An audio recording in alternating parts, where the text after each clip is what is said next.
Financial corruption के, बल्कि model town में जो लोगों को, मासूम लोगों को शहीद किया गया था, बेगुनाह लोगों को मारा गया था, उसका जिम्मेदार भी मैं गर्दानता हूँ मियां शहबाजशरीफ को।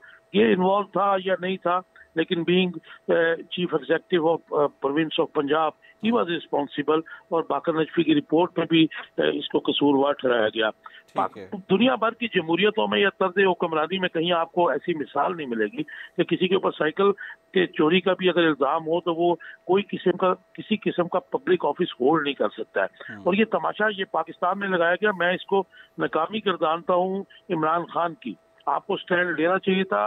आई do agree with Sheikh Rashid कि ऐसा बंदा कि जिसके ऊपर करप्शन के एलिगेशंस हो, जो नैब की कस्टडी में हो, जो ये माइंड में रखिएगा कि जो इस वक्त हिरासत में है और तमाशा लगाया जाता है असेंबली के इजलास, उसके बार बार बुला के उसको वहां पे लेके जाया जाता है। तो मैं समझता हूँ कि सुप्रीम को अगर हाई कोर्ट में ये रिट हुई है तो बिल्कुल आइन से मुतसादम काम किया गया है। एक ऐसे शख्स को PSC पब्लिक अकाउंट कमेटी का चेयरमैन बनाया गया है कि जो पिछले 30-35 साल से इस मुल्क को लूट रहा था। और मेरे मोस्ट लाइकली मैं तो एक्सपेक्ट करता था कि इमीडिएट रिलीफ मिलेगा जिसने भी ये रिट पिटीशन की है और इसको सेट असाइड किया जाएगा इस फैसले को। अगर इसको ना किया गया तो पूरी दुनिया में ये मजाक उड़ेगा कि मियां शहबाजशरीफ जैसा बंदा, जिसके ऊपर ना सिर्फ कत्लों का इल्जाम है बल्कि उसके ऊपर बहुत जो बिलियंस ऑफ रुपीस जो हैं वो आप मतलब इतनी करप्शन के इल्जामात हैं, केसेस का सामना एहतसाब हो रहा है तो उनको चेयरमैन बनाया गया, ये शर्मनाक बात है। आपका कहना ये है सर। एक जो वज़ीर इत्तलात पंजाब हैं फ़याज़ुल हसन चौहान साहब, उनके बारे में खबरें जो काफ़ी गर्दिश कर रही हैं कि उनको हटाया जा रहा है वजारत से, इसमें कितनी सदाकत है? मुझे इसका तो नहीं पता, लेकिन उनको अपनी लैंग्वेज को जो है कंट्रोल करना चाहिए।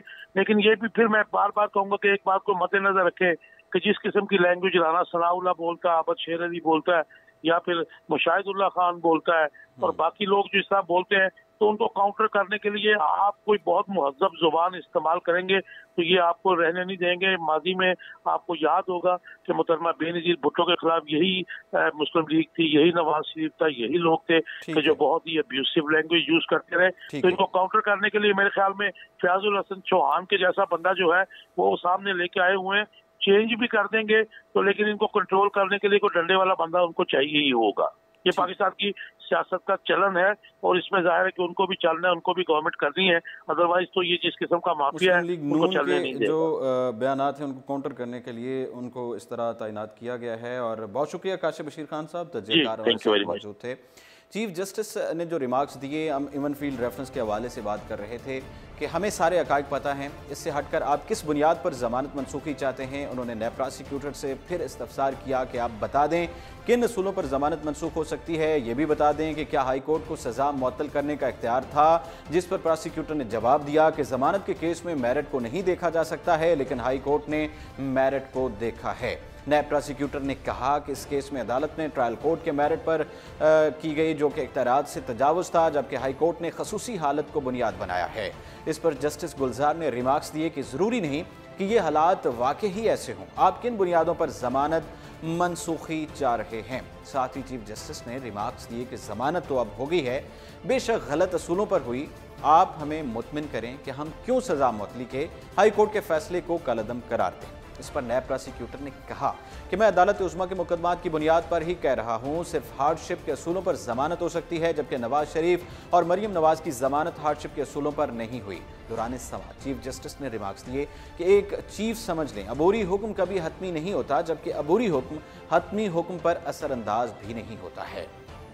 जस्टिस गुलजार अहमद ने रिमार्क्स दिए कि जिस बुनियाद पर नवाज शरीफ को सजा हुई उसी बुनियाद पर उनकी जमानत भी हुई, आपने तो इस बुनियाद को चैलेंज ही नहीं किया। अदालत में दौरान समाअत जस्टिस आसिफ सईद खोसा ने रिमार्क्स दिए कि हाई कोर्ट ने खुद कहा कि ऑब्जर्वेशन हतमी नहीं, सिर्फ इंतहाई बीमारी और अलालत की वजह से जमानत हो सकती है और हाई कोर्ट ने गैर जरूरी तौर पर तजावुज नहीं किया। इसके बाद अदालत ने हाई कोर्ट का फैसला बरकरार रखते हुए नवाज शरीफ, मरियम नवाज और कैप्टन रिटायर्ड सफदर की सजा मुअत्तली के खिलाफ नैब की अपील खारिज कर दी।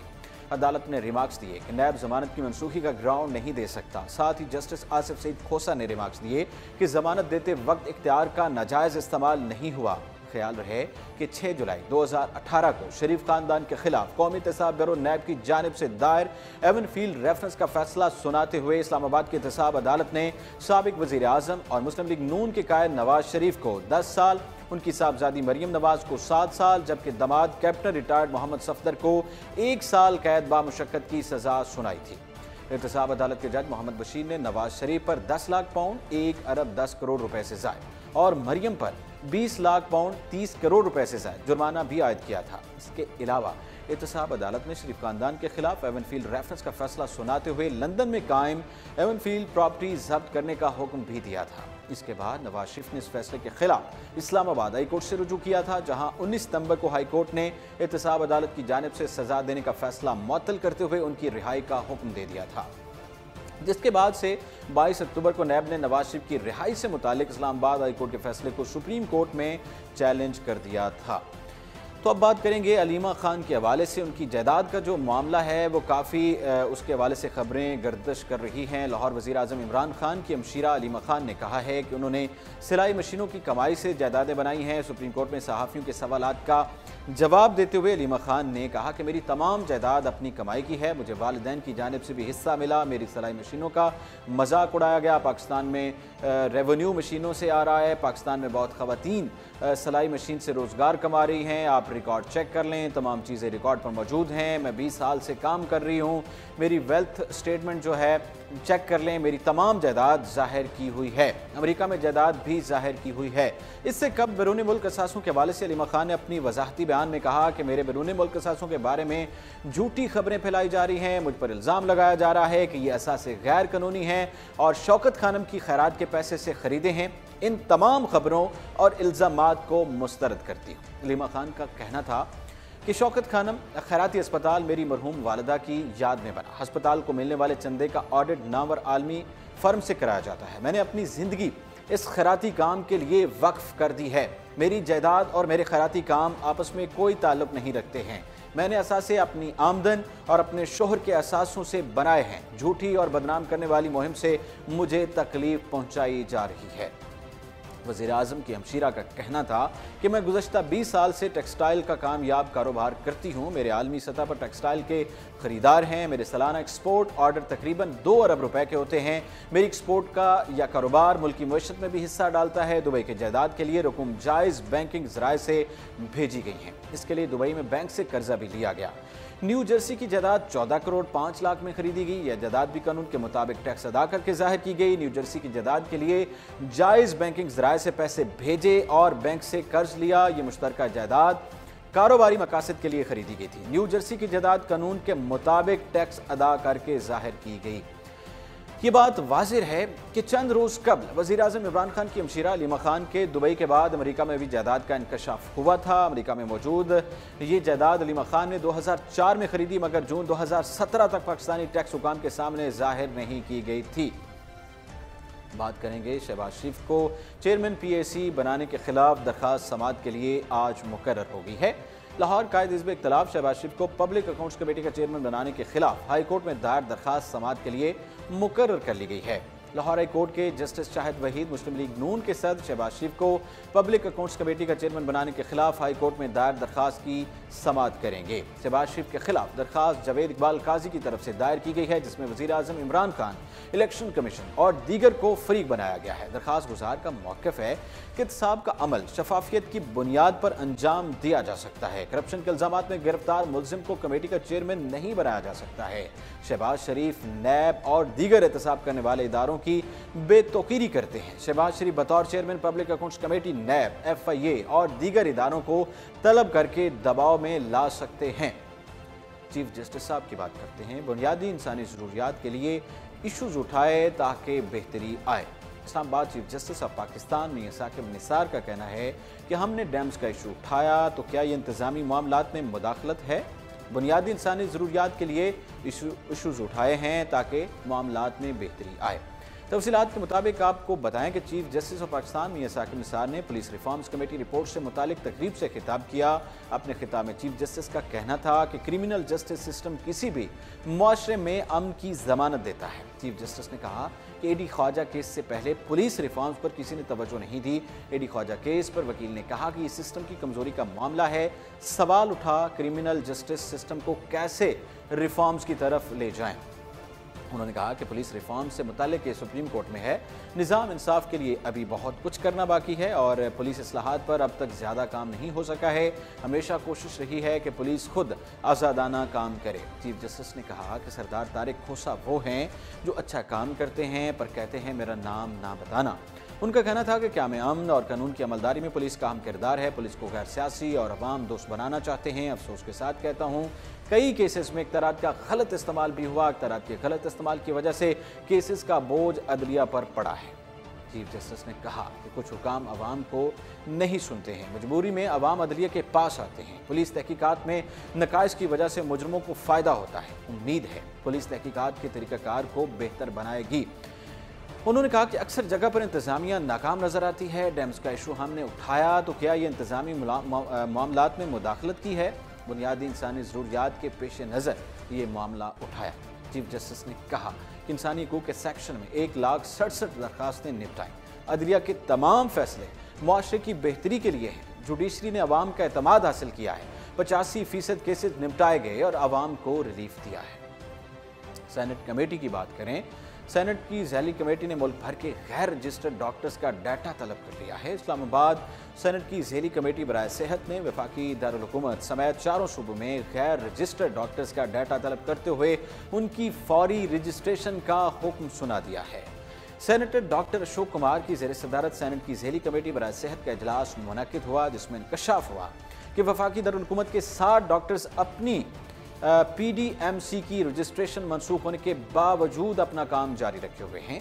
सेनेटर कलसूम परवीन ने PEDC हुकाम से सवाल किया कि बताया जाए कि डेपुटेशन पर कितने डॉक्टर्स भर्ती किए गए हैं और कितने डॉक्टर्स मुस्तनद हैं। उन्होंने कहा कि ऐसा तो नहीं है कि दांतों का इलाज करने वाले डॉक्टर्स आर्ज़ाए कल्ब में मुब्तला मरीजों का इलाज कर रहे हैं। कमेटी सरबराह डॉक्टर अशोक कुमार ने कहा कि PMDC डॉक्टर्स की निगरानी नहीं कर पाता क्योंकि इस्लामाबाद में 60 डॉक्टर्स की रजिस्ट्रेशन मनसूख की जा चुकी है, लेकिन इस इदारे को कुछ इल्म ही नहीं है। डॉक्टर अशोक कुमार का कहना था कि एक डॉक्टर की 1997 में रजिस्ट्रेशन मनसूख होने के बावजूद सरकारी मुलाजमत कर रहा है। उन्होंने मजीद कहा कि एक शख्स जिसका नाम डॉक्टर आमिर मकबूल है उसकी रजिस्ट्रेशन में 1995 में मनसूख हो चुकी है। मेरे मुताबिक तो ये डॉक्टर भी नहीं हो सकता। इजलास के दौरान PMDC हुकाम ने कमेटी को बताया कि हमारे पास डॉक्टर से मुतालिक पूरा डाटा मौजूद है। कमेटी ने सवाल किया कि डॉक्टर्स की रजिस्ट्रेशन मनसूख होने के बावजूद उन्हें काम से क्यों नहीं रोका गया, जिस पर PMDC ने हुकाम ने कहा कि गुज़श्ता वर्ष रजिस्ट्रेशन करवाने से मुताल्लिक इश्तिहार दिया गया था। उन्होंने मज़ीद बताया कि उस वक्त पिम्स अस्पताल के 38 और पोली क्लिनिक के डॉक्टर्स की तादाद 45 है जिनकी रजिस्ट्रेशन मनसूख हो चुकी है, जबकि PMDC के इक़दामात से कम ये तादाद ज़्यादा है। नाज़रीन, ये था प्रोग्राम और इसके साथ ही उमर खताब को इजाज़त दीजिए और आप देखते रहिए उर्दू पॉइंट।